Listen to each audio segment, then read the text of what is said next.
کہ سمرقند کا ایک بادشاہ تھا، اللہ تبارک و تعالیٰ نے اسے بڑی حکومت دی تھی، اسے بڑی سلطنت دی تھی، اس کو حسن بھی دیا تھا، اس کو وجاہت بھی دی تھی، اس کو عزت بھی دی تھی، لیکن وہ دولت کے نشے میں اور سلطنت کے غرور اور گھمنڈ کے اندر گویا کہ وہ وقت کا فرعون بن گیا۔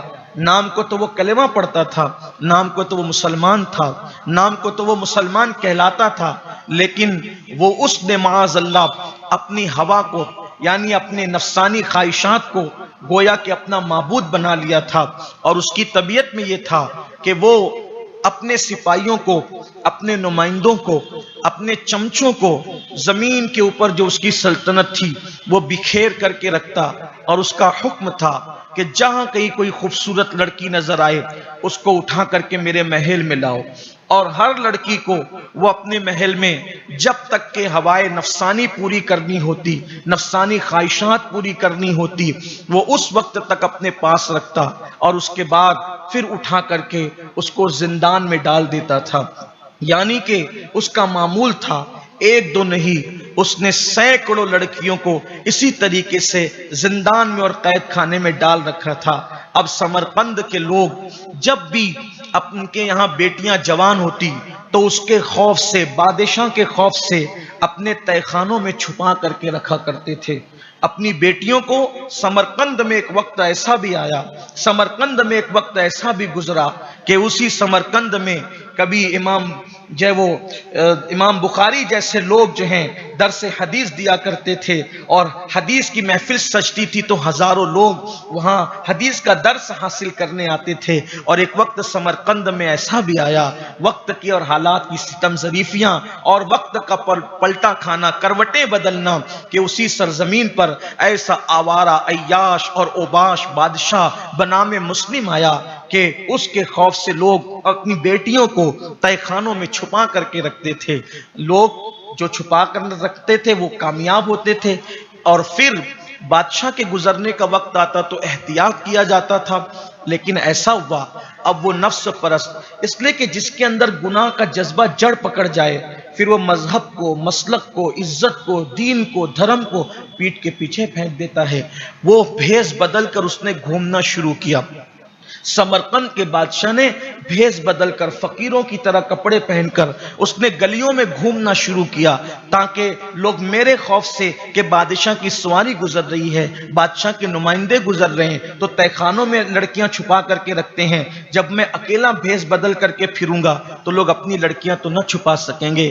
ایک ایسی ہی شام تھی کہ بادشاہ فقیروں کے لباس میں، بادشاہ منگتوں کے لباس میں بھیس بدل کر کے ایک گلی سے گزر رہا تھا، اور ایک لڑکی جو ہے اس وقت اپنے دروازے کی کواڑ کو بند کر رہی تھی، دروازے کی زنجیر کو لگا رہی تھی، اور وہ لڑکی کیا تھی؟ اللہ اکبر! اس کے حسن کے مطابق اگر بیان کرنے کے لیے کسی کا دل چاہے تو وہ رئیس القلم علامہ ارشد القادری رحمت اللہ علیہ کے جملوں میں اس کو یوں کہہ سکتا تھا، وہ ایسی محجبین تھی، ایسا لگتا تھا جیسے آسمان کا چاند زمین پہ اتر آیا ہو، اس کے چہرے کی خوبصورتی ایسی تھی جیسے کسی نے چاندی کا گازا اس کے چہرے پہ مل دیا ہو، ایسی حسین و جمیل، یوں لگتا تھا کہ جیسے حسن کی ملکہ ابھی ابھی زمین پر اس نے قدم رنجانی کی ہے۔ ایسی خوبصورت بادشاہ نے جیسے اس لڑکی کو دیکھا پاگل ہو گیا، اس کے دل پر بجلی سی گری، اور اس نے اس گھر کا نشان لگایا، اور گھر کا نشان لگا کر کے اس نے پھر ایک مرتبہ اس لڑکی کو اسی نگاہ سے دیکھا، اور پھر وہ وہاں سے چل دیا۔ جب وہ اپنے محل میں داخل ہوا، اس کا وزیر اور اس کے جو مخصوص چمچے تھے تو ان لوگوں نے جو ہے اس سے کہا، کیا ہوا بادشاہ سلامت، جہاں پناہ، عالم پناہ، معاملہ کیا ہے؟ تو کہا، حیرت ہے، ہمارے شہر کے اندر سمرقند میں ایسی محجبین رہتی ہے، ایسی خوبصورت کہ میں نے کبھی نہیں دیکھی۔ میں نے اس لڑکی کو کیا دیکھا، میرے دل کا عالم زیر و زبر ہو گیا۔ وہ حسن کی ملکہ تو میرے حرم سرائے میں ہونا چاہیے، لیکن وہ کسی کے گھر کے اندر ہے۔ ایک کام کرو، جتنی جلدی ہو سکے مجھے راحت پہنچاؤ، مجھے آرام پہنچاؤ اور وہ لڑکی کو میرے حرم میں داخل کرنے کی کوشش کرو۔ بات یہ ہوتی ہے جب کسی کے پاس طاقت آ جائے، اقتدار آ جائے، مال آ جائے، تو لوگ یہ نہیں دیکھتے کہ اللہ کی فرما برداری ہے یا اللہ کی نافرمانی ہے، لوگ مخلوق کو خوش کرنے کے لیے خالق کو ناراض کرنے لگتے ہیں۔ آپ نے دیکھا ہوگا بادشاہوں کی چاپلوسیاں ہوتی ہے، سیاستدانوں کی چاپلوسیاں ہوتی ہے، مالداروں کی چاپلوسیاں ہوتی ہے۔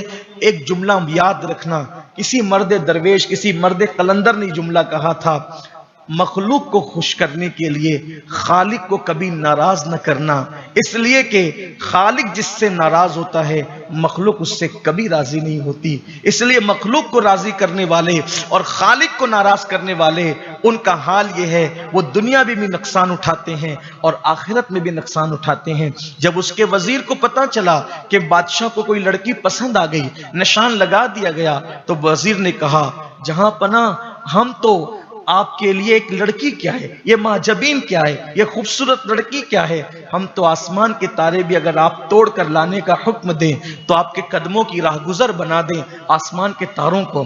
چاپلوسیوں کی اس نے حد کی اور اس نے کہا آپ بتائیں تو صحیح کہ آخر وہ مہجبین ہے کس پردے میں چھپی ہوئی۔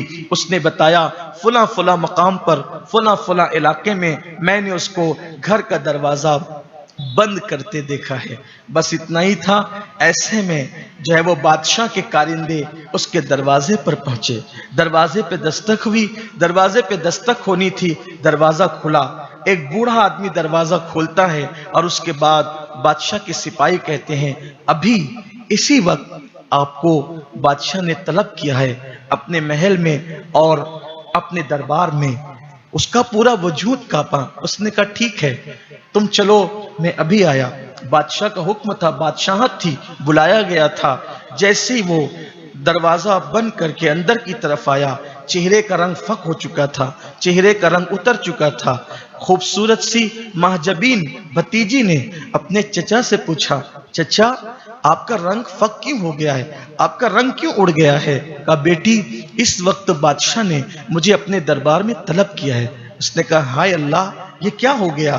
بادشاہوں کا طلب کرنا شر سے خالی نہیں ہوتا، لیکن چچا آپ اللہ اس کے رسول پہ بھروسہ کریں، جائیں اللہ خیر کا معاملہ کرے گا، میں آنے تک آپ کا انتظار کروں گی۔ اور بہادر جرأت مند بھتیجی نے دروازے تک اپنے چچا کو پہنچایا اور کہا اپنا خیال کرنا اور آپ جو ہے وہ بہت ہوشمندی کے ساتھ ہر سوال کا جواب دینا، میں آپ کو اللہ کے سپرد کرتی ہوں۔ بوڑھا جیسے ہی محل میں داخل ہوا کیا دیکھا، استقبال کے لیے لوگ قطار لگا کر کے کھڑے تھے۔ عجیب حال تھا، ایک غریب آدمی، ایک گمنام آدمی، اور اس کے لیے اتنا اعزاز، اتنا اکرام، اس طریقے سے خسروانہ انداز۔ اور پھر جیسے ہی وہ بوڑھا اندر داخل ہوا اس کو ایک سونے کے تخت پر بٹھا دیا گیا۔ حیرت میں وہ ڈوبا جا رہا تھا کہ میں گمنام سا انسان ہوں، سمرقند میرا وطن نہیں، میں خراسان کا رہنے والا ہوں، سمرقند میں مجھے کوئی پہچانتا نہیں، بڑھاپے کی وجہ سے کوئی کاروبار کر نہیں سکتا، اس لیے میں غربت اور گمنامی کی زندگی میں جی رہا ہوں، میرے ساتھ یہ انداز کیوں ہو رہا ہے؟ بہرحال حیرت و استجاب میں وہ ڈوبتا ہی جا رہا تھا کہ ایسے میں وزیر کی زبان کو جنبش ہوتی ہے اور وزیر کہتا ہے کہ آپ کا تقدیر کا ستارہ اوج ثریا پر ہے، آپ کے تقدیر کا ستارہ بہت بلند ہے، اور بادشاہ سلامت نے یہ فیصلہ کیا ہے کہ آپ کی بھتیجی کو سمرقند کی ملکہ بنایا جائے۔ آپ کی یہ خوبصورت بھتیجی کسی غریب کے جھوپڑے میں رہنے کی بجائے یہ سمرقند کے بادشاہ کے محل کی زینت بنے گی اور وہ یہاں رہے گی۔ جیسی بوڑھے نے یہ سنا، سننے کے بعد اس کے کلیجے پہ بجلی گری، اس لیے کہ شریف لوگ محل نہیں دیکھا کرتے، بیٹیوں کے لیے شریف رشتے دیکھا کرتے ہیں۔ اس کے کلیجے پہ بجلی کا گرنا تھا، ہونٹ کانپ گئے، آواز رندھیا گئی، آواز حلق میں پھنس گئی، اور ہمت کرتے ہوئے اپنے پورے وجود کو سنبھالتے ہوئے اس بوڑھے نے کہا بادشاہ سلامت، آپ کے جو انعامات احسانات ہم جیسے غریبوں کے ساتھ ہے، اس بوجھ تلے ہماری گردن ہمیشہ جھکی رہے گی۔ آپ نے ہمیں اس قابل سمجھا، یہ ہمارے لیے اعزاز کی بات ہے، فخر کی بات ہے، لیکن میرا فیصلہ یہ ہے کہ کیونکہ اسلام نے حق دیا ہے کون اپنی بیٹی کس کے ساتھ دے اور کس کے ساتھ نہ دے، یہ حق ہر ولی کو ہے، ہر ولی کو ہے۔ اس لیے میں یہ فیصلہ کرتا ہوں کہ میں اپنی بھتیجی کا رشتہ آپ کے ساتھ نہیں کر سکتا۔ اتنا سننا تھا کہ وزیر کی آنکھوں سے چنگاریاں نکلنے لگی۔ کہتے ہیں کہ چائے سے زیادہ پیالیاں گرم ہوتی ہے، اس کی آنکھوں سے چنگاریاں نکلنے لگی۔ بادشاہ کے ماتھے پہ شکن آ گیا اور پھر وزیر نے کہا اگر سیدھے سے اپنی بھتیجی کو دلہن بنا کر سمرقند کے محل میں نہ بھیجو گے تو ہم پھر اس کو اٹھا کر کے لائیں گے اور پھر راتوں رات ہم بادشاہ کے حرم میں داخل کر لیں گے۔ حالات کی نزاکت کو سامنے رکھتے ہوئے بوڑھے نے کہا وزیر میں نے جو کچھ کہا وہ میرے ضمیر کی آواز تھی، لیکن اگر آپ لوگ بزد ہیں تو پھر میں اپنی بھتیجی کو دلہن بنانے کے لیے تیار ہوں اور بادشاہ کے نکاح میں دینے کے لیے تیار ہوں، لیکن اغوا نہ کیا جائے، عزت سے میرے گھر سے میری بھتیجی کی ڈولی اٹھے گی۔ یہ کہہ کر وہ اٹھ کر کے نکل آیا۔ وزیر کا غصہ ٹھنڈا ہو گیا، بادشاہ کے ماتھے کا شکن ختم ہو گیا۔ جیسے ہی گھر آیا اب حالات ایسے تھے یوں لگتا تھا جیسے اس بوڑھے کے وجود سے کسی نے مکمل خون نچوڑ لیا ہو۔ بھتیجی نے چچا کے قدموں کی آہٹ سنی اور آہٹ سننے کے بعد فوراً دروازہ کھول دیا۔ چچا کو آتے دیکھا۔ چچا کیا بات تھی؟ انہوں نے پوری داستان کہہ سنائی۔ بھتیجی نے کہا چچا آپ اگر وعدہ کر چکے ہیں تو میں آپ کی خوشی کے لیے زندہ درگور ہونے کے لیے تیار ہوں، ایک بادشاہ سے شادی کی کیا بات ہے؟ اور پھر اس کے بعد اس نے کہا آپ مدینے کے تاجدار کو یاد کریں، اللہ سے مدد طلب کریں اور میرے لیے فوری طور پر جو مہلت انہوں نے دی ہے اس کے مطابق نکاح اور شادی کا انتظام کریں۔ شادی کی تیاریاں زوروں پہ تھی، شادی ہونے کا دن آیا اور پھر اس کے بعد پورا سمرقند سج گیا۔ پالکی میں دلہن کو سوار کر دیا گیا۔ پالکی کیا اٹھ رہی تھی، ایسا لگتا تھا جیسے زندہ بیٹی کا جنازہ اٹھ رہا ہو، اور حالت غیر تھی، لیکن چلتے چلتے اس بچی نے اپنے چچا سے کہا تھا چچا انتظار کرنا، اس لیے کہ میرا اللہ عدل والا ہے، وہ ہمیں بہت جلدی ملائے گا۔ ظلم کا انجام بہت دن تک کے جب وہ ظلم اپنے انتہا کو پہنچتا ہے اور اس کے بعد پھر وہ ختم ہو جاتا ہے۔ اتنے پرعزم لہجے میں وہ بیٹی اپنے چچا سے بات کر رہی تھی، بالآخر ڈولی وہاں پہنچ گئی۔ ڈولی کا پہنچنا تھا، پھر بادشاہ سرمستیوں میں مصروف ہو گیا اور پھر حالات یہ تھے ایسا لگتا تھا کہ جیسے اللہ اکبر اتنی خوبصورت وہ مہجبین تھی۔ شادی کی پہلی رات میں جب حجرہ عروسی کے اندر اس خاتون کو، اس نوخیز لڑکی کو، دوشیزہ کو پیش کیا گیا، بادشاہ نے اپنا قیمتی تاج اتار کے اس کے سر پہ رکھا۔ ایسا لگتا تھا کہ جیسے بادشاہ کے محل میں کوئی چاند اتر آیا ہو، یوں لگتا تھا جیسے لالا کے پھول نے ابھی کسی تالاب کے اندر جو ہے وہ کھلنے کا ارادہ کیا ہو، یا یوں لگتا تھا جیسے چاندنی رات کے اندر اللہ اکبر کوئی گلاب کھلایا ہو۔ یہ کیفیت تھی، ایک عجیب حسن کا معاملہ تھا، ایک عجیب خوبصورتی کا معاملہ تھا۔ بادشاہ نے اس کو دلہن بنا کر کے رکھا، بڑی سرمستیاں کی، بڑے عیش کیے، بڑی عیاشیاں کی۔ وہ لڑکی خوش تو نہ تھی، اس لیے کہ اس کی خوشی سے وہ شادی نہیں ہوئی تھی، اس کی خوشی سے وہ نکاح نہیں ہوا تھا۔ وہ روزانہ راتوں کو روتی تھی، فریاد کرتی تھی۔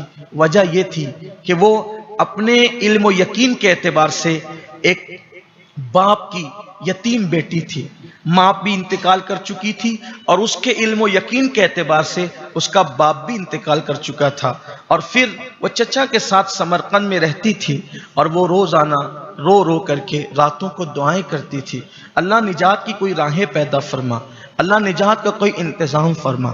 ایسے میں 6 مہینے گزرنے کو آئے تھے، 6 مہینے گزرنے لگے تھے۔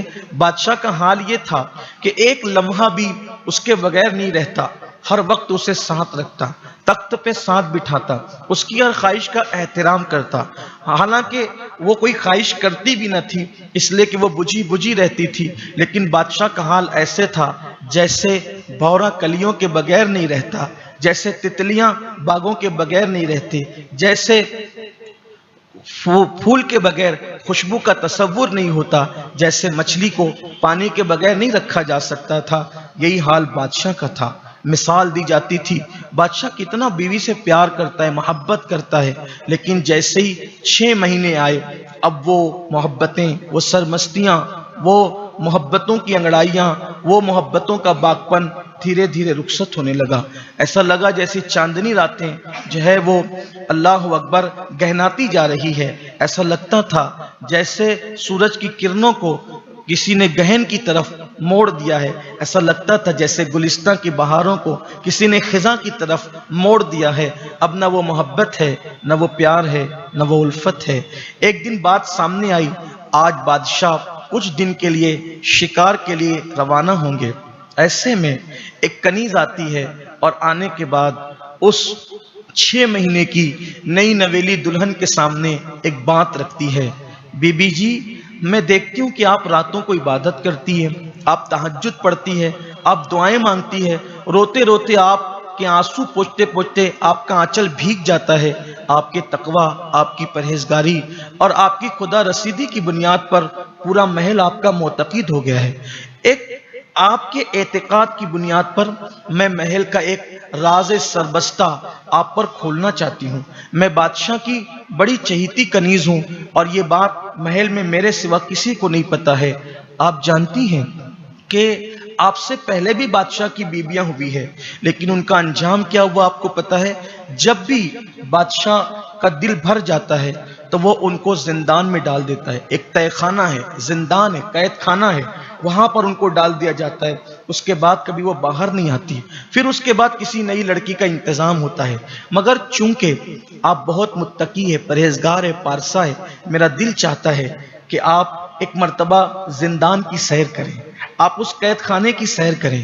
اور چونکہ زندان میں میرا آنا جانا ہے، قید خانے میں میرا آنا جانا ہے، تو وہاں ایک لڑکی ہے جو آپ کی ہم شکل ہے، اور اس نے جب سے سنا ہے کہ آپ آئی ہیں اس محل کے اندر تو وہ آپ کو یاد کرتی ہے، آپ کے لیے روتی ہے، آپ کے لیے آؤں فغاں کرتی ہے۔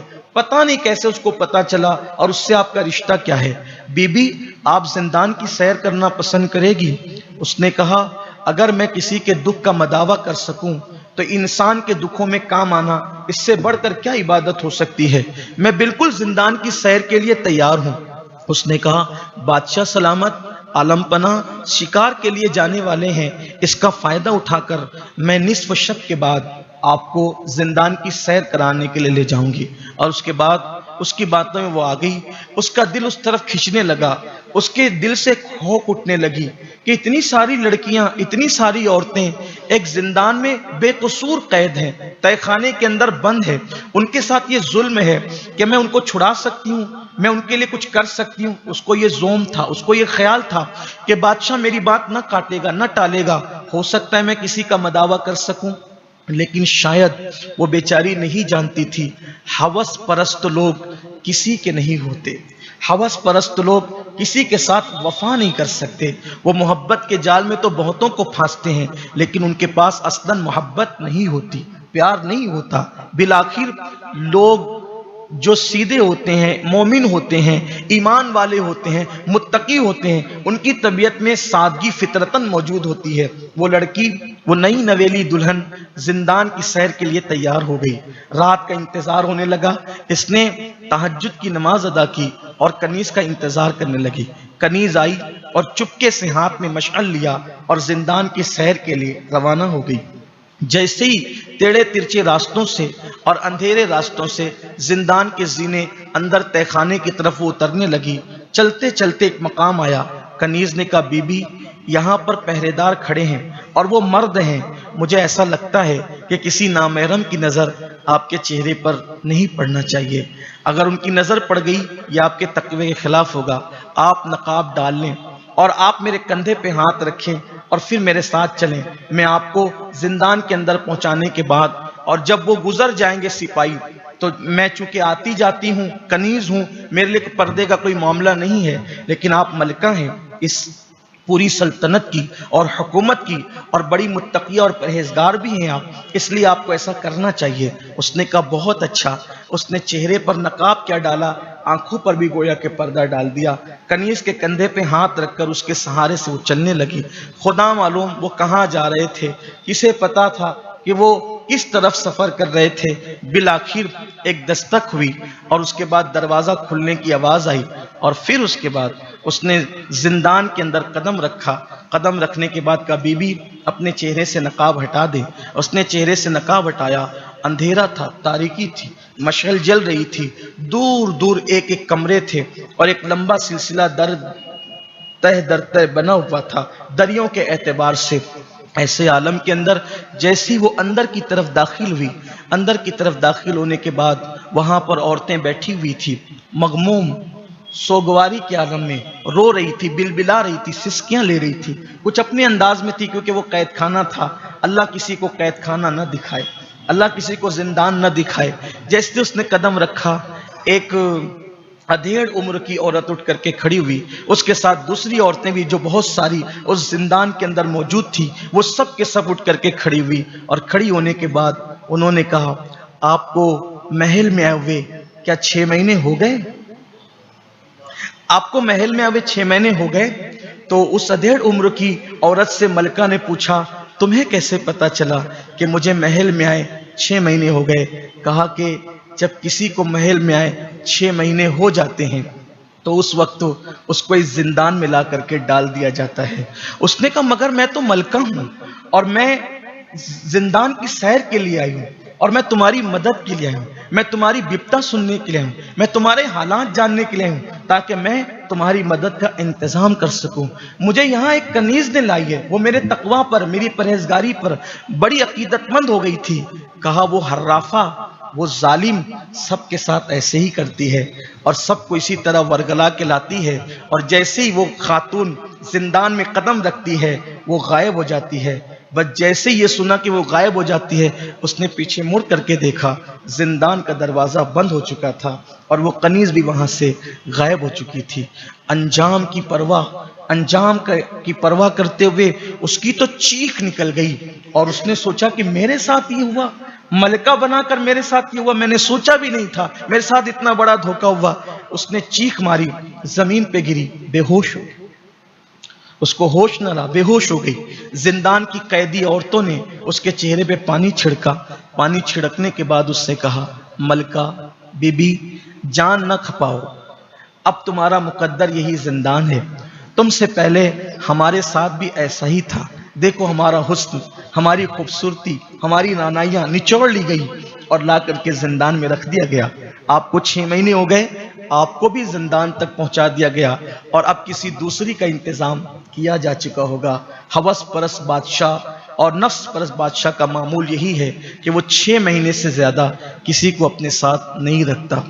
بی بی دکھ نہ کرو, غم نہ کرو, اسی زندان میں اب ہمارے ساتھ تم نے اپنی زندگی کو گزارنا ہے. سب اپنے اپنے حالات شیئر کر رہے تھے, بتا رہے تھے. ایسے میں پھر اسی ادھیڑ عمر کی خاتون نے کہا بی بی اگر آپ چاہیں تو میں آپ کو زندان کی سیر کرا کے لاؤں. یہاں کتنی خواتین ہیں, ان کے حالات آپ کو بتاؤں. اب آپ میرے ساتھ زندان کی سیر کریں.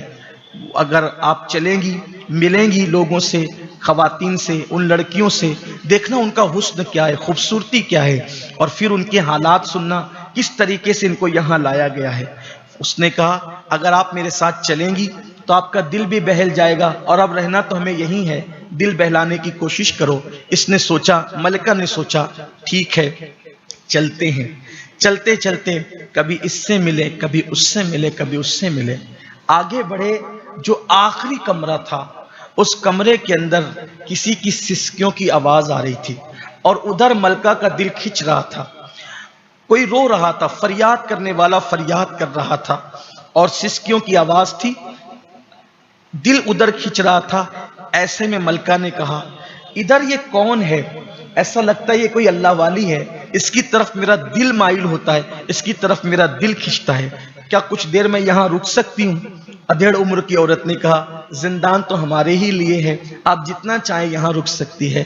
اور اس کے آنسو جب تھمے, اس لڑکی نے جب سجدے سے سر اٹھایا, آنکھیں 4 ہوئی, دونوں کی آنکھیں 4 ہوئی, اور جیسے ہی ایک دوسرے کو دیکھا ایسے میں فوری طور پر ملکہ نے پکارا غزالہ تم، غزالہ تم، یہ جملے سننے کے بعد اس نے کہا بڑی آپا تم یہاں کیسے؟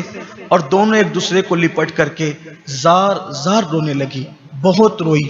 جذبات کا تلاطم کیا ہوتا ہے یہ تو وہی جانتا ہے جو اس راہ سے گزرا ہو، جن کو کبھی کسی کی جدائی کے بعد شرف لقا کا معاملہ پیش نہ آیا ہو، وہ جذبات کے تلاطم کو کیا جانے۔ جذبات کے تلاطم پوچھنا ہے تو کوئی جناب یوسف اور یعقوب سے پوچھے، جذبات کے تلاطم اگر کسی کو پوچھنا ہے تو کوئی پوچھے تو صحیح امام زین العابدین سے، جذبات کے تلاطم کسی کو پوچھنا ہے تو کوئی مدینے میں چھوٹ جانے والی صغرا سے پوچھے، جذبات کے تلاطم اگر کسی کو پوچھنا ہو تو سیدہ زینب پاک سے پوچھے جب وہ تاراج قافلے کی قیادت کرتے ہوئے مدینہ منورہ تشریف لا رہی تھی۔ جذبات کا تلاطم الگ ہوتا ہے، کائنات اس کی ترجمانی نہیں کر سکتی، کائنات کی کسی لغت کے اندر ایسے الفاظ پیدا نہیں ہوئے جو جذبات کے تلاطم کا تذکرہ کر سکے۔ بہرحال المختصر یہ کہ جب دونوں کے جذبات تھمے، ادھیڑ عمر کی عورت یہ منظر دیکھ رہی تھی، اور منظر دیکھنے کے بعد اس نے فوری طور پر فطری طور پر ایک سوال کیا، ملکہ آخر یہ بتائیں آپ نے اس کو کیسے پہچانا کہ یہ غزالہ ہے؟ غزالہ کو آپ نے کیسے پہچانا؟ اور آپ اس کی بڑی آپا کیسے ہیں؟ یہ کیا معاملہ ہے؟ اس وقت اس ملکہ نے کہا اگر میری دکھ کی کہانی سننا ہے تو پھر سنو۔ بات یہ ہے کہ ہم لوگ سمرقند کے رہنے والے نہیں ہیں، بلکہ ہم لوگ خراسان کے قریب ایک دیہات کے رہنے والے ہیں۔ میرے باپ بہت بڑے سوداگر ہیں، بلکہ سوداگر تھے، بہت بڑے سوداگر، اور بڑے سوداگر ہونے کے ساتھ ساتھ وہ بہت بڑے عاشق رسول بھی تھے۔ ہم ان کی صرف دو ہی بیٹیاں تھیں، ان کی صرف دو بیٹیاں تھیں، غزالہ اور میں۔ اور میرے باپ کا حال یہ تھا کہ اکثر رات کا آخری پہر ان کا سسکیوں میں گزرتا تھا، رات کا وقت وہ مصلے پر گزارتے تھے۔ عشق رسول، عشق اہل بیت ہم نے اپنے ماں باپ سے سیکھا۔ میرے باپ کا حال یہ تھا کہ جب عشاء کی نماز کے بعد وہ مجھ سے اور غزالہ سے کہتے کہ قصیدہ بردہ پڑھو، ہم قصیدہ بردہ کا پہلا مصرع چھیڑتے اور ان کی آنکھوں سے آنسو جاری ہو جاتے اور وہ سسکیاں لے لے کر ایسے روتے، ہمیں یوں لگتا کہ جیسے دشت و جبل کی ساری جو ہے وہ دوریاں ختم ہو چکی ہیں، مسافتیں ختم ہو چکی ہے، اور ہم مدینے کی سنہری جالیوں کے سامنے کھڑے ہیں۔ اور جب ہم دونوں بہنیں مل کے قصیدہ بردہ پڑھ لیتی اور ہمارے باپ کی داڑھی آنسوؤں سے تر ہو جاتی، قصیدے کے اختتام پر میرے والد کھڑے ہو جاتے اور مدینہ منورہ کی طرف رخ کر کے درود و سلام پڑھتے۔ وہ عجیب سا منظر ہوتا۔ ہمارے گھر میں عشق رسول کا یہ ماحول تھا۔ ظاہر سی بات ہے بڑے تاجر بھی تھے، ماں کے حوالے سے تو ہم دونوں بہنیں بچپن ہی میں یتیم ہو گئے تھے، لیکن باپ کی شفقتیں، باپ کا پیار، باپ کی تربیتیں، باپ نے عشق رسول اور عشق اہل بیت میں ہمیں ایسا رنگ دیا تھا کہ اب ہماری طبیعت بھی باپ کی طرح ڈھل گئی تھی۔ ایسے میں میرے والد کا ایک خواب تھا کہ اللہ نے مال و دولت دیا ہے، میں خراسان سے سفر کر کے حج کے لیے روانہ ہو جاؤں گا، حج کے بعد روضہ رسول کی حاضری کے لیے جاؤں گا، اور دل کی تمنا، دل کی کلیاں جو مرجھائے ہوئی ہے وہ کھل جائے گی۔ میرے والد کے حج کو جانے کا اعلان جیسی لوگوں کو پتا چلا، معتقدین، متوسلین، ماننے والوں کا تانتا بن گیا اور لوگ جانے کے لیے تیار ہو گئے۔ بالآخر حج کی تیاریاں شروع ہوئی اور وہ شام بھی آ گئی، آخری شام، جس کے بعد صبح کو قافلہ روانہ ہونا تھا۔ میرے والد اکثر کہتے تھے کہ میں غزالہ کی پیشانی میں وہ نور دیکھتا ہوں، مجھے ایسا لگتا ہے یہ بچی میرے لیے ذریعہ نجات ہے اور یہ اللہ والی بیٹی ہے میری۔ اکثر وہ غزالہ کی بڑی تعریف کرتے تھے، غزالہ سے بڑے مانوس تھے، غزالہ سے بڑی محبت تھی۔ حج کی روانگی کی شام آنے تک وہ تیاری تنہا کر رہے تھے حج کو جانے کے لیے، لیکن غزالہ نے آخری شام کو کہا ابا میں بھی آپ کے ساتھ حج کو چلوں گی۔ بیٹی کی ضد کو وہ توڑ نہ سکے اور راتوں رات غزالہ کی بھی تیاری ہو گئی، اور پھر وہ صبح آئی کہ باپ اور بیٹی پورے قافلے کے ساتھ حج کے لیے روانہ ہو گئے۔ میں دور تک اس گرد و غبار کو دیکھتی رہی اور اس کے بعد پھر جو ہے میں روتی ہوئی اپنے گھر میں صبر کر کے بیٹھ گئی۔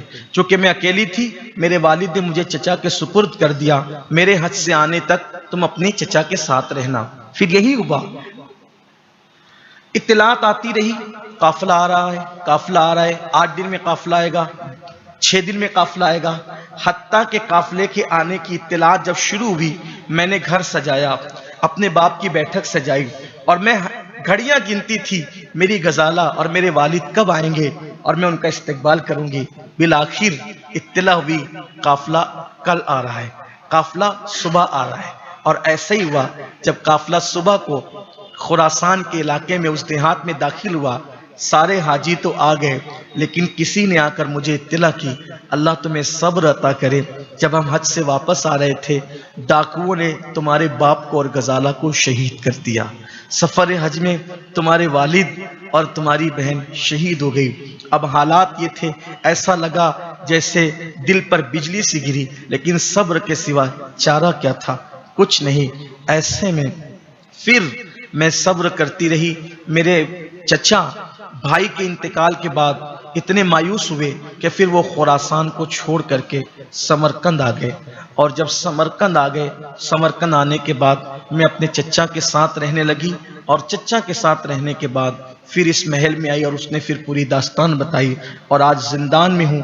اس کے آگے کیا ہوا یہ تو میں نہیں جانتی، اس کے آگے کی بات تو غزالہ ہی بتا سکتی ہے، کیونکہ ہم تو غزالہ کو شہید اور مرحوم تصور، انتقال شدہ تصور کرتے ہیں، والد کی بھی شہادت ہم مانتے ہیں، لیکن غزالہ یہاں زندہ کیسے آئی اس کی خبر مجھے نہیں۔ بھیگی پلکوں سے آنسو پوچھتے ہوئے اپنے دوپٹے سے غزالہ نے کہا کہ اب اس بات کو یہیں رہنے دے تو بہتر ہے، لیکن ایسے میں اس ادھیڑ عمر کی عورت نے اصرار کیا، غزالہ بتاؤ نا، تم تو مر چکی تھی، پھر تم زندان میں کیسے پہنچی؟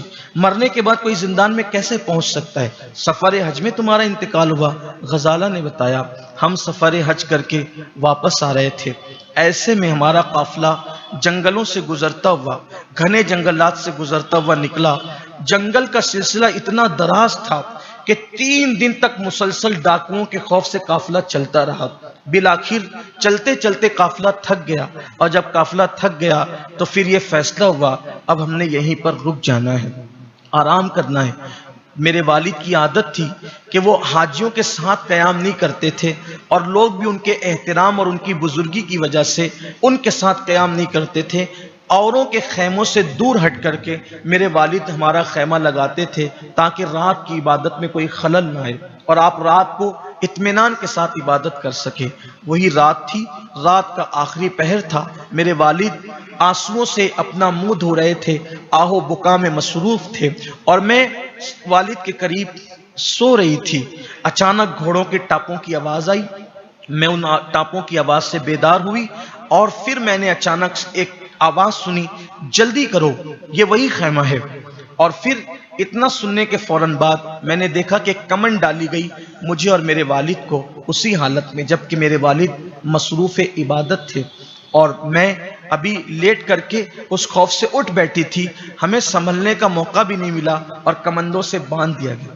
باندھنے کے بعد ہمیں گھوڑے پر ڈال دیا گیا مشقیں کس کے، اور مشقیں کسنے کے بعد جب ہمیں گھوڑے پر ڈال دیا گیا تو میں نے محسوس کیا کہ جس گھوڑے پر میں بندھی ہوئی ہوں اسی گھوڑے پر میرے والد بھی بندھے ہوئے ہیں۔ تھوڑی دیر کے بعد مجھے محسوس ہوا اب میرے والد نہیں ہیں۔ رات بھر گھوڑا دوڑایا جاتا رہا، اور رات بھر وہ گھوڑے کو دوڑاتے رہے، ساتھ کچھ گھوڑے اور بھی تھے۔ صبح ہوتے ہوتے انہوں نے ایک چشمے کے پاس گھوڑا روکا۔ میری تھکن کی انتہا تھی، میری مشقیں کھولی گئی، میں نے وضو کیا اور عادت کے مطابق میں نے جلدی سے جو ہے وہ نماز ادا کی۔ نماز پڑھنے کے بعد جو ہے اللہ اکبر، کیفیت پھر یہ ہوئی کہ میں منہ چھپا کر کے رونے لگی۔ میں رو رہی تھی، ایسے میں کسی نے مجھے طنز کیا کہ تم روتی کیوں ہو؟ تمہیں رونے کی ضرورت نہیں، تمہارا مقدر اوج ثریا پر ہے، تمہارا مقدر اوج ثریا پر ہے، تم سمرقند کے بادشاہ کی ملکہ بننے والی ہوں۔ اتنا میں نے سنا، غزالہ کہتے میں تڑپ گئی، اور میں روحانی طور پر، ابھی تک تو جسمانی طور پہ تھکی ہوئی تھی لیکن روحانی طور پر میں مضطرب ہو گئی۔ پھر میری مشقیں کسی گئی اور مجھے گھوڑے پہ ڈال دیا گیا۔ اس کے بعد پھر مسلسل صبح سے لے کے شام تک اور شام سے لے کے صبح تک پھر ایک سفر تھا، اور اس کے بعد میں تھکی ہوئی تھی۔ ایسے عالم میں پھر جو ہے میں اس گھوڑے پہ ویسی ڈال کر کے مجھے آگے کی طرف لے جایا گیا، سفر کرایا گیا۔ ساتھ ساتھ کچھ گھوڑے چلتے تھے جو سینہ تان کر کے اس کے سوار مجھے لے کر جا رہے تھے، آپس میں باتیں کرتے تھے۔ مجھے محسوس ہو گیا تھا کہ مجھے سمرقند لے جایا جا رہا ہے۔ جب سمرقند کے قریب میں پہنچی تو مجھے کہا گیا، اے لڑکی، پچھتانے کی بات نہیں ہے، تمہارا مقدر بہت عروج پر ہے، سوداگر کی بیٹی ایک بادشاہ کی ملکہ بننے والی ہے، تمہیں رونے کی کیا ضرورت ہے؟ لیکن ایسے میری عصمت، میری طہارت مجھے بے چین کر رہی تھی، حتیٰ کہ پھر وہ سفر ختم ہوا۔ سفر کیا ختم ہوا، ایک بڑی مصیبت کا آغاز ہوا۔ میں نے ایک بہت بڑا محل دیکھا، اور محل دیکھنے کے بعد پھر جو میری حالت یہ ہوئی کہ میں رونے لگی۔ پھر یہ ہوا کہ مجھے میرا گھوڑے کو کسی کے ہاتھ کر دیا گیا، اور پھر جب میں محل کے اندر داخل ہوئی تو میں نے دیکھا کہ چند کنیزوں نے مجھے اتارا، مجھے کھولا، اور کھولنے کے بعد پھر مجھے ایک کمرے میں بٹھا دیا گیا۔ مجھ سے کہا گیا، آپ روتی کیوں ہیں؟ آپ گڑ گڑاتی کیوں ہیں؟ آپ آہیں کیوں بھرتی ہے؟ تمہیں نہیں پتا تم سمرقند کے بادشاہ کی ملکہ بننے والی ہو؟ اس نے غزالہ نے کہا، میں ان کو کوئی جواب نہیں دیتی تھی، میں صرف روتی تھی۔ باپ سے عشق رسول ورثے میں ملا تھا، اور میں مدینہ منورہ کی طرف رک کر کے بار بار فریاد کرتی تھی، اور میں کہتی تھی، کون سی دیر ہے مدد آنے میں، امداد آنے میں کون سی تاخیر ہے؟ ایسے میں ایک کنیز آئی اور اس نے کہا، جلدی سے اس کو تیار کرو، دلہن بناؤ، اس لیے کہ بادشاہ سلامت حجرہ عروسی کے اندر انتظار کر رہے ہیں، جلدی کرو، تاخیر نہ کرو۔ انہوں نے کہا، ہم اس کو تیار کرنا چاہتے ہیں تو کوئی بات ہی نہیں کرتی، یہ تو تیار ہی نہیں ہوتی۔ اس نے کہا، ٹھیک ہے، میں ابھی دوسرا حکم لے کر آتی ہوں۔ تھوڑی دیر کے بعد آئی اور چند کنیزیں ساتھ میں لے کر آئی۔ ایسے عالم کے اندر اس نے کہا کہ اس کو پکڑ کر کے دلہن بناؤ۔ چاروں طرف سے مجھے پکڑ لیا گیا، میرے کپڑے نکال لیے گئے، زبردستی مجھے دلہن بنایا گیا، اور اس کے بعد میں دل ہی دل میں کہہ رہی تھی، آخر میرے ناموس کا سودا ہو رہا ہے، اور مدینے سے کوئی مدد نہیں آتی، اللہ کی طرف سے کوئی امداد نہیں اترتی۔ میں خاموش فریادی تھی اور میرے آنسو ٹپ ٹپ بہتے تھے۔ بالآخر جب مجھے دلہن بنا دیا گیا، جب مجھے دلہن بنا دیا گیا، ایسے عالم کے اندر میں چیخ پڑی، اور چیخنے کے بعد میری حالت یہ ہوئی کہ میں سوچ رہی تھی کہ کہیں ایسا تو نہیں کہ جو غیبی امداد کی داستان ایک منزل آتی انسان کی زندگی میں، اللہ نہ کرے کسی کی زندگی میں آئے۔ غزالہ کہتی ہے، جب انہوں نے مجھے دلہن بنا لیا اور وہ اٹھانے کی تیاری کر رہے تھے مجھے وہاں لے جانے کے لیے، تو میرا یقین متزلزل ہونے لگا، میرا یقین شک میں تبدیل ہونے لگا، اور میرے ذہن کے اندر یہ شکوک و شبہات شیطانی وسوسے کی شکل میں آنے لگے کہ میرے باپ نے مجھے جو غیبی امداد کی داستانیں جو سنائی تھی، کیا وہ صرف من گھڑت قصے تھے؟ وہ من گھڑت کہانیاں تھی معاذ اللہ؟ کیا وہ جھوٹی باتیں تھی جو میرے والد نے مجھے سنائی تھی؟ یہ کہتے ہوئے میں رو رہی تھی، اور میں بار بار آسمان کی طرف دیکھتی تھی اور کہتی تھی کہ اس وقت میری مدد مدینے سے کیوں نہیں آتی؟ احکم الحاکمین کے محبوب کی طرف سے میری امداد کیوں نہیں ہوتی؟ کیوں نہیں آسمان سے مدد نازل ہوتی ہے؟ کیا غیبی امداد کی داستان ایسے فرضی ہوا کرتی ہے؟ میں یہی سوچ رہی تھی۔ ایسے میں میری چیخ نکلی اور میں بے ہوش ہوئی۔ مجھے ہوش آیا تو مجھے پتا چلا رہا سہاں سنگھار بھی میرا پورا کر دیا گیا تھا، اور اب مجھے اٹھا کر کے بادشاہ کے سامنے لے جانے کی تیاری پوری ہو گئی تھی۔ ایسے میں بے ساختہ میری زبان سے چیخ نکلی، یا رسول اللہ، فاطمہ کا واسطہ میری عزت بچا لیجئے۔ بس جیسی میری زبان سے یہ چیخ نکلنا تھی، یا رسول اللہ، فاطمہ کا واسطہ میری آبرو بچا لیجئے، ایسے میں کہ مجھے نہیں پتا چلا کہ کیا ہوا، اور محل کے اندر ایک ہنگامہ بپا ہوا۔ ہنگامہ کیا بپا ہوا؟ وہ کنیزوں نے مجھے چھوڑ دیا، میں جان نہ سکی کہ کیا ہوا۔ البتہ کسی نے آ کر کے اتنا کہا کہ بادشاہ سلامت دلہن کا انتظار کر رہے تھے، ایک کالے رنگ کے بچھو نے بادشاہ کو ڈس لیا ہے، اور بادشاہ ماہی بے آب کی طرح، یعنی جیسے بغیر پانی کے مچھلی تڑپتی ہے، ایسے تڑپ رہے ہیں، اس کو ابھی چھوڑو، جلدی سے طبیبوں کو بلاؤ اور علاج کا انتظام کرو۔ انہوں نے مجھے چھوڑ دیا۔ پورے محل کا نقشہ ہی بدل چکا تھا۔ ایک ہنگامہ تھا، ایک ہنگامہ آرائیاں تھی، ادھر ادھر دوڑ بھاگ تھی، لوگ مجھے بھول چکے تھے۔ ایسے میں دو کنیزیں بات کر رہی تھی کہ کالے رنگ کا بچھو بادشاہ کے محل میں کیسے آیا، اور حیرت تو یہ آیا کہاں سے اور ڈس کر کے کہاں غائب ہو گیا۔ بہت ڈھونڈا گیا لیکن وہ کسی کو ملا نہیں، اور رومی طبیب نے کہہ دیا ہے کہ بادشاہ گھنٹے 2 گھنٹے کا مہمان ہے، اب اس کے بعد بادشاہ بچے گا نہیں، بادشاہ مر جائے گا اور اس کو کوئی علاج نہیں کر سکتا۔ اس وقت تو غزالہ کہتی ہے پھر میرے یقین کی وہ متزلزل حالت پھر سے اپنے عروج کو پہنچنے لگی، اور میرا یقین معراج کی طرف جانے لگا۔ میں ایسا محسوس کر رہی تھی، میں نے وہیں پڑے پڑے سجدہ شکر ادا کیا، اور میں نے اللہ کی بارگاہ میں شکرانہ پیش کیا۔ ایسا لگتا تھا میری روح مچل مچل کر عرش اعظم پر جاتی اور بار بار لوٹ کر کے آتی ہے۔ یہ کیفیت میں اپنے اندر محسوس کر رہی تھی۔ میں نے اپنی آبرو کو بچنے کے لیے اور غیبی امداد آنے پر اللہ کا بے پناہ شکر ادا کیا۔ ایسے میں کئی دن گزر گئے، کئی دن گزرے بلکہ 6 مہینے گزر گئے۔ 6 مہینے کا عرصہ بیتا اور اتنے میں بادشاہ جو ہے صحت مند نہ ہو سکا۔ بالآخر میں نے 2 ایرانی کنیزوں کو یہ کہتے سنا ہے کہ ایران کے ہی طبیب نے ٹھیک کیا ہے، باقی سب تو ناکام ہو گئے تھے، اور بادشاہ سلامت جلد و غسل صحت کرنے والے ہیں۔ اور یہ بھی سنا ہے کہ بادشاہ غسل صحت کریں گے تو اسی رات کو غزالہ نام کی لڑکی بادشاہ کے ساتھ رات شباشی کے لیے پیش کی جائے گی۔ اتنا سننا تھا۔ غزالہ کہتی اپنی داستان سناتے ہوئے پھر میرا دکھ لوٹ آیا، میری تکلیف لوٹ آئی، میری پریشانی لوٹ آئی۔ البتہ پھر یہ ہوا میں پھر فریادی ہو گئی، میں پھر امداد کی طالب ہو گئی۔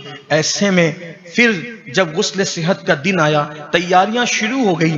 اب میری تکلیف بڑھتی جاتی، میرا کرب بڑھتا جاتا، میرا اضطراب بڑھتا جاتا، لیکن اب میں یقین کے اعتبار سے متزلزل نہیں تھی، اب میرا یقین پختہ ہو چکا تھا۔ مدینے کی امداد پر میرا یقین پہلے سے زیادہ مضبوط ہو چکا تھا۔ اللہ کی امداد پر، غیبی امداد پر مجھے یقین کامل ہو چکا تھا۔ میں پھر فریاد کر رہی تھی کہ اب کوئی سامان ہو جائے، اب کوئی مدد آ جائے، لیکن آج یہ تھا غسل صحت ہوا۔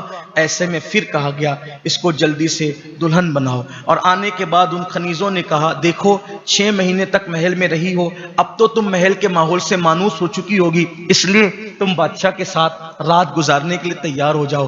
اس نے کہا میں اپنی آبرو کا سودا کیسے کر سکتی ہوں، میں اپنی آبرو کا سودا کیسے کر سکتی ہوں، مجھے یہ منظور نہیں ہے کہ میں کسی بادشاہ کے ساتھ شباشیاں کروں، اور میں یوں ہی ناجائز کہ کسی جو ہے وہ شہر کی ملکہ بن جاؤں، کسی کی سلطنت کی ملکہ بن جاؤں۔ ہمارے پاس آبرو سے بڑھ کر کیا ایمان کے بعد، اللہ اکبر۔ وہ یہ کہتی رہی لیکن اس کی ایک نہ سنی گئی، اور زبردستی اس کو پکڑ کر کے پھر دلہن بنایا۔ غزالہ کہتی ہے میں نے پھر سارا وہ سنگھار نوچ کر کے پھینک دیا اور اپنے وہی پرانے کپڑے پہن لیے۔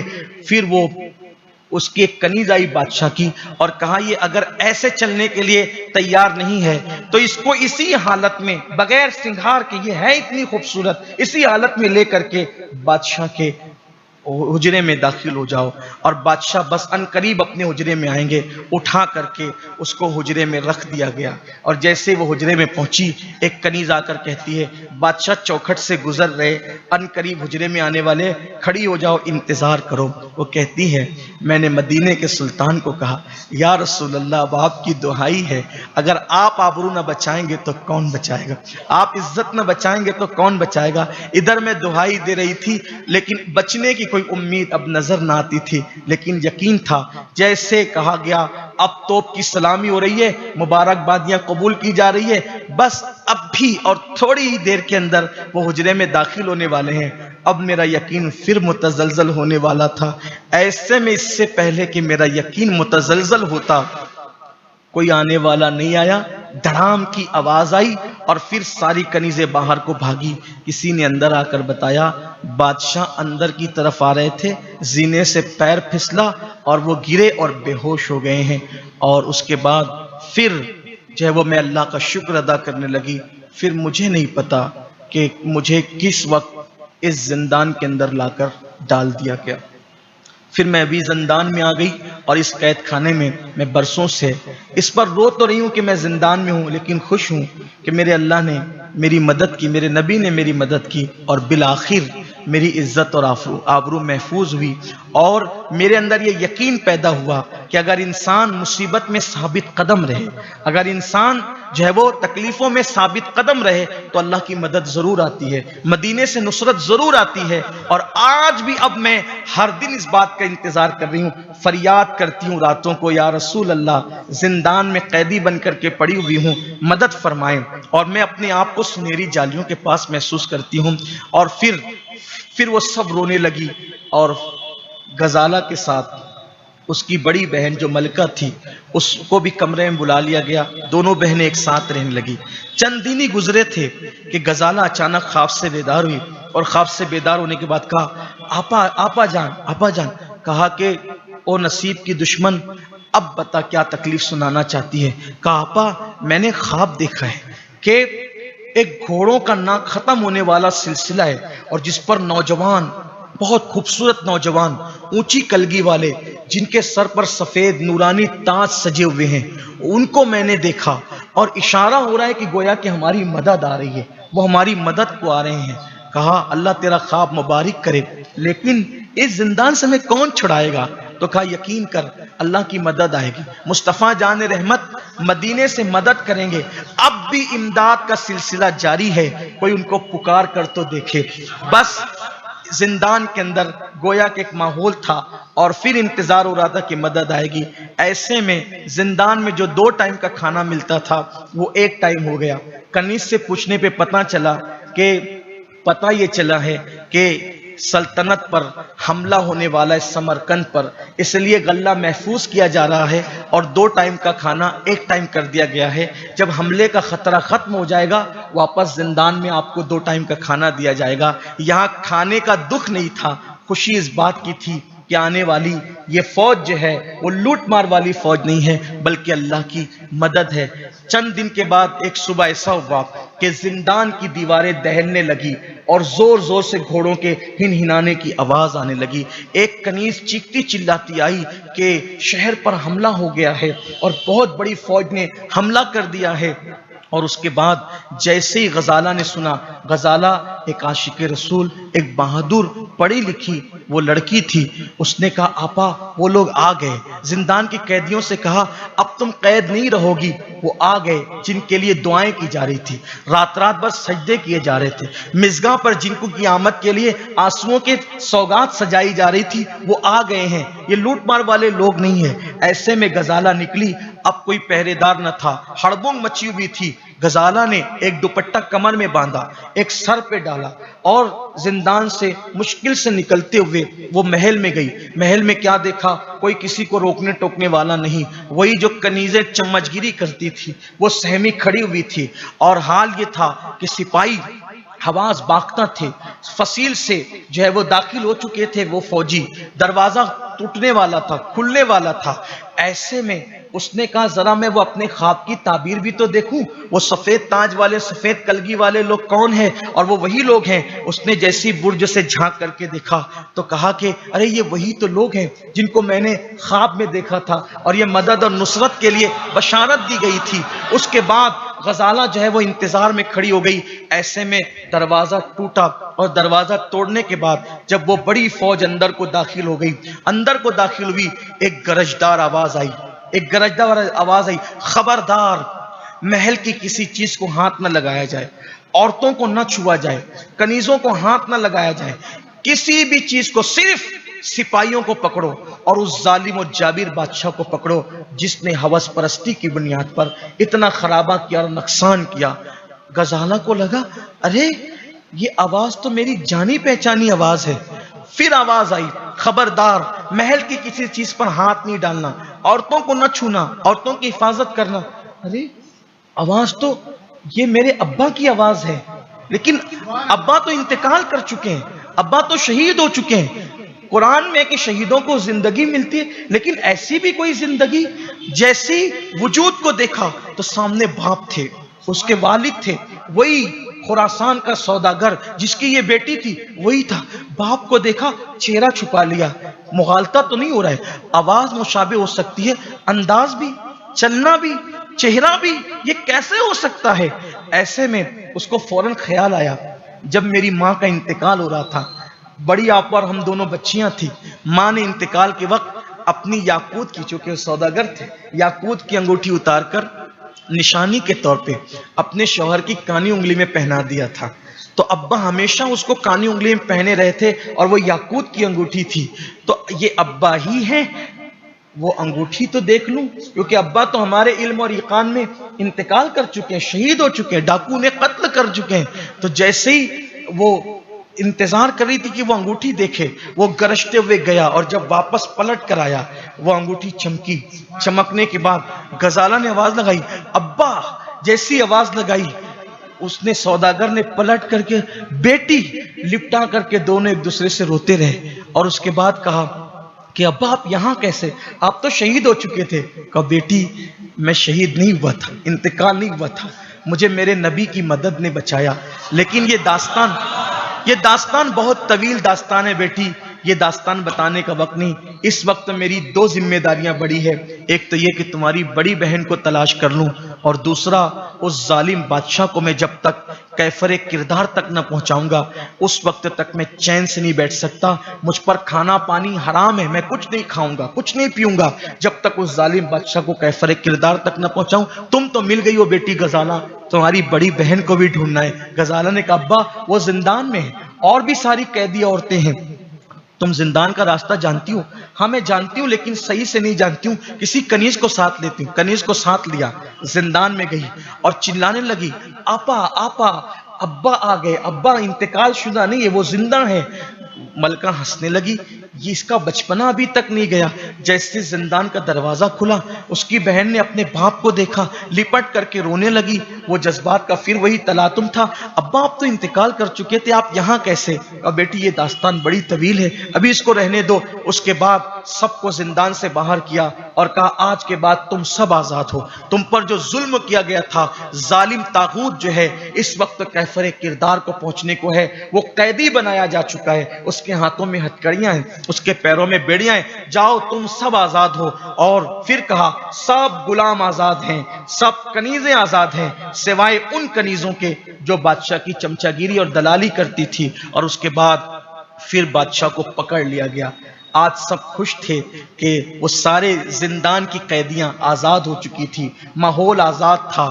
سمرقند کے لوگ جو ڈرے اور سہمے ہوئے تھے، جب اللہ اکبر دوسری صبح نمودار ہوئی تو اس وقت بادشاہ کو ہتکڑیاں پہنا کر اور اس کے پیروں میں بیڑیاں ڈال کر، اس کے گلے میں توق ڈال کر کے اس کو لا کر کے کھڑا کیا گیا اور سب کو کہا گیا. پھر اس سوداگر نے اعلان کیا لوگوں حاضرین سنو، دیکھو ظلم کا انجام کیا ہے، نفس پرستی کا انجام کیا ہے، عورت پرستی کا انجام کیا ہے، حسن پرستی کا انجام کیا ہے، اللہ کے ساتھ بغاوت کرنے کا انجام کیا ہے، دولت کی وجہ سے غرور کرنے کا انجام کیا ہے. دیکھ لو اپنے طاغوت کو. اور اب تم پر اس نے ظلم کیا، تمہاری بیٹیوں کے ساتھ اس نے بلاತ್ಕಾریاں کی، تمہاری بیٹیوں کی آبروئیں لوٹی، بغیر نکاح کے اتنے لوگوں کو اپنے حرم میں رکھا اور ان کو زندان میں ڈالا، انہیں قیدی بنایا. حسن پرستی کے لیے اس نے لوگوں کی عزت کی، آبرو کی پرواہ نہیں کی.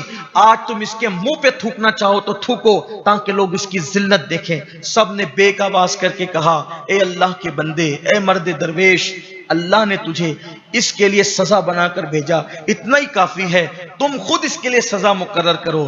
اس نے کہا، سوداگر نے کہا میں گوشہ نشین درویش ہوں، میرا کام جنگ و جدال نہیں، لیکن اللہ نے اس کام کے لیے مجھے منتخب کیا. پھر اس نے سوداگر نے اعلان کیا جو آج ہر مالدار سن لے، ہر جوان سن لے، ہر نفس پرست انسان سن لے، دولت، حسن، طاقت کے نشے کے اندر عورتوں پر زیادتی کرنے والے سن لیں، گناہ کرنے والے سن لیں، ظلم اور جبر کرنے والے سن لیں، انجام کیا ہے ظلم کا. سوداگر نے اعلان کیا اس ظالم کو 4 گھوڑے منگائے جائیں، ایک سے ہاتھ، دوسرے سے دوسرا ہاتھ، تیسرے سے تیسرا ایک پیر، چوتھے سے دوسرا پیر، اور چاروں کو مخالف سمت میں دوڑا دیا جائے تاکہ لوگ اس کا انجام دیکھیں. اور اس کے بعد پھر یہی ہوا، چاروں مخالف سمت میں دوڑا دیا گیا اور وہ ظالم و جابر بادشاہ اپنے انجام کو پہنچ گیا. اپنے انجام کو پہنچنے کے بعد اب غلغلہ تھا کہ آج سے سوداگر خراسان کا سوداگر اس ملک کا بادشاہ ہے۔ سوداگر نے کہا نہیں، میں بادشاہ نہیں ہوں، بادشاہ کوئی اور ہوگا۔ اس نے عشاء کی نماز پڑھی، وظائف سے فارغ ہوا۔ غزالہ نے کہا بابا آپ کو بتانا ہوگا آپ زندہ کیسے ہیں، آپ تو شہید ہو چکے تھے اور میرا وقت ختم ہو رہا ہے، اگر آپ اجازت دیں تو میں اس سوداگر کی داستان کو مکمل کر کے آج بیان مکمل کر لوں۔ غزالہ نے کہا بابا آپ بتائیں، سب سننا چاہتے ہیں، ٹائم ختم ہو رہا ہے لیکن سن لیں گے، کیونکہ پچھلی ہفتے بھی آ نہیں سکا تھا مالیگاؤں میں رہ کر علالت کی وجہ سے، اور پھر شاید اب سفر کی وجہ سے دیر سے ملاقات ہوگی، بات مکمل کر۔ غزالہ نے کہا بابا بتانا ہوگا، آپ شہید ہو چکے، انتقال کر چکے تھے، پھر آپ یہاں کیسے؟ اب سنیے ایمان اور یقین کی بات، مدینے والے مصطفیٰ کی امداد کی بات۔ اہل عقل کہتے رہیں کہ وہ تو مر کے مٹی میں مل گئے، لیکن اہل عشق کو آج بھی ان کی مدد آ رہی ہے، اہل عشق کے سامنے امداد کے قافلے آج بھی اتر رہے ہیں، اہل یقین کو آج بھی ان کی خیرات مل رہی ہے، اہل یقین آج بھی ان سے امداد طلب کر کے اپنی مرادیں پا رہے ہیں، من مانی مرادیں پا رہے ہیں۔ اللہ اکبر۔ پھر غزالہ کا باپ سوداگر خراسان کا کہتا ہے بیٹی غزالہ جب ہمیں قیدی بنا لیا گیا اور پتہ نہیں وہ تمہیں کہاں لے کر کے گئے، اس سے تو میں ناواقف تھا، میں سمجھا میری غزالہ شہید ہو گئی، لیکن انہوں نے پھر مجھے لے گئے اور ایک بہت بڑے پہاڑ پر لے جانے کے بعد مجھے وہاں سے انہوں نے کھائی میں پھینک دیا۔ جب انہوں نے مجھے کھائی میں لڑکا دیا تو جیسی انہوں نے مجھے کھائی کی طرف کر کے دھکا دیا، میں نے کہا یا رسول اللہ حضور میری مدد فرمائیں، اس وقت آپ کی امداد کے سوا کسی کی امداد نہیں آ سکتی ہے۔ میرے امام کہتے ہیں واللہ وہ سن لیں گے فریاد کو پہنچیں گے، واللہ وہ سن لیں گے فریاد کو پہنچیں گے، اتنا تو ہو کوئی کہ آہ کرے دل سے، فریاد امتی جو کرے حال زار میں، ممکن نہیں کہ خیر بشر کو خبر نہ ہو۔ میں نے کہا یا رسول اللہ میری مدد فرمائیں، اور یہ کہہ کر میں نے انہی کے سہارے آنکھیں بند کر لی۔ اتنی گہری کھائی تھی کہ میں جو ہے کھائی میں گرتا رہا، لڑکتا رہا، اور کھائی تو اتنی گہری تھی کہ میرے جسم کو پاش پاش ہو جانا چاہیے، مگر گرتے گرتے میں نے ان کا نام لیا، ایسا لگا جیسے کسی نے مجھے اپنے دامن میں تھام لیا۔ تمہارا نام خدا کا لطف ہوا ہوگا دستگیر ضرور، جو گرتے گرتے تیرا نام لے لیا ہوگا۔ ایسا لگا جیسے کسی نے مجھے دامن میں تھام لیا، اور پھر ایسا یوں لگا جیسے کسی نے مجھے غار کے دہانے پر رکھ دیا۔ میں نے آنکھ کھولی، مجھے کوئی چوٹ نہیں تھی، میں غار کے دہانے پر تھا۔ میں جیسے غار کے دہانے پہ پہنچا، صبح پھوٹ رہی تھی، میں پانی نہیں تھا، میں نے تیمم کیا، تیمم کر کے نماز پڑھی، اور اس کے بعد پھر میں باہر اجالا ہونے کے بعد نکلا تو میں نے دیکھا کوئی نیچے سے اوپر جانے کی سبیل نہ تھی۔ میں گھومتا رہا، راستہ ڈھونڈتا رہا، اور صبح سے شام تک راستہ ڈھونڈتے ہوئے کوئی راستہ نہ تھا۔ پھر میں واپس غار میں آ گیا۔ میں نے غار میں رہ کر ایسی تنہائی میں عبادت کی کہ زندگی میں عبادت کا وہ مزہ نہیں آیا جو اس غار کے اندر آیا۔ 1 دن 2 دن 3 دن 1 مہینہ پورا اس غار میں گزرا۔